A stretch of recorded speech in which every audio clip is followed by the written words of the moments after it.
उत्तर प्रदेश ने 3 पीएसी महिला बटालियनों की शुरुआत की, जिसके मुख्यमंत्री योगी आदित्यनाथ ने 3 अलग अलग नाम दिए।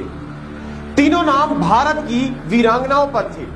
उनमें से एक नाम है रानी अवंतीबाई लोधी, जिन्होंने खुद की सेना बनाकर अंग्रेजों से लोहा लिया, लेकिन हर बार उन्हें स्वतंत्रता संग्राम की लड़ाई के बलिदानों में याद नहीं किया जाता।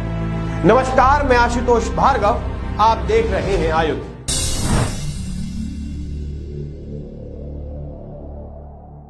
जो बचपन से ही बड़ी बहादुर थी, जिसने बचपन में ही तीरंदाजी, घुड़सवारी और तलवारबाजी का प्रशिक्षण ले लिया था। रानी अवंतीबाई का जन्म सिवनी जिले के मनगहती गांव में एक लोधी परिवार में हुआ था।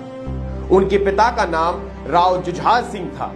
जैसे जैसे वो बड़ी होती गईं, सैन्य रणनीति और राज्य के मामलों में माहिर होती गईं। यही वजह थी कि अवंतीबाई के हुनर के किस्से दूर दूर तक मशहूर थे, जिसकी वजह से रामगढ़ के राजा लक्ष्मण सिंह ने अपने पुत्र विक्रमादित्य सिंह से अवंतीबाई के विवाह करने का निर्णय लिया। सभी का जीवन बड़े अच्छे से चल रहा था कि तभी 1950 में रानी अवंतीबाई के ससुर लक्ष्मण सिंह का निधन हो, जिसके बाद युवराज विक्रमादित्य को राज्य का राजा बनाया गया।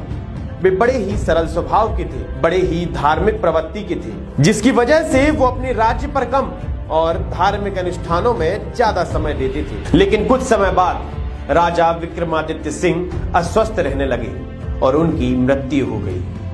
मृत्यु के बाद राज्य का सारा भार रानी अवंतीबाई लोधी के कंधों पर आ गया।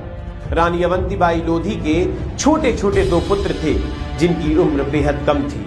वो इतने सक्षम नहीं थे कि वो राज्य का सारा भार संभाल सके। लेकिन इस बात की भनक अंग्रेजों के कानों तक पहुंच गई, जिसके बाद डलहौजी की कूटनीति के चलते राज्य में रानी को हटाकर अंग्रेजों ने अपना प्रशासन लागू कर दिया और रानी से कहा कि तुम्हारे बच्चे अभी नाबालिग हैं। जिसके बाद अंग्रेजों ने वहां एक तहसीलदार नियुक्त कर दिया, जो फैसला रानी को रास नहीं आया और रानी ने इसे अपना और सारे राज्य का अपमान समझा।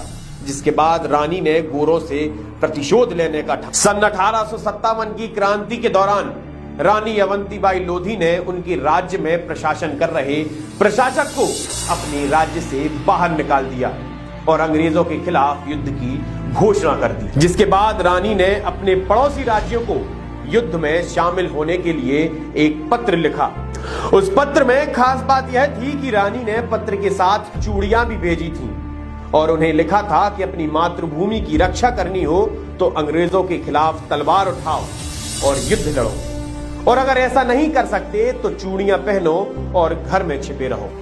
उस समय तक रानी अवंतीबाई ने अपने आसपास के राज्यों में क्रांति की चिंगारी सुलगा दी। उस समय लगभग 4000 लोगों की सेना बनाई और अंग्रेजों के खिलाफ हमला कर दिया।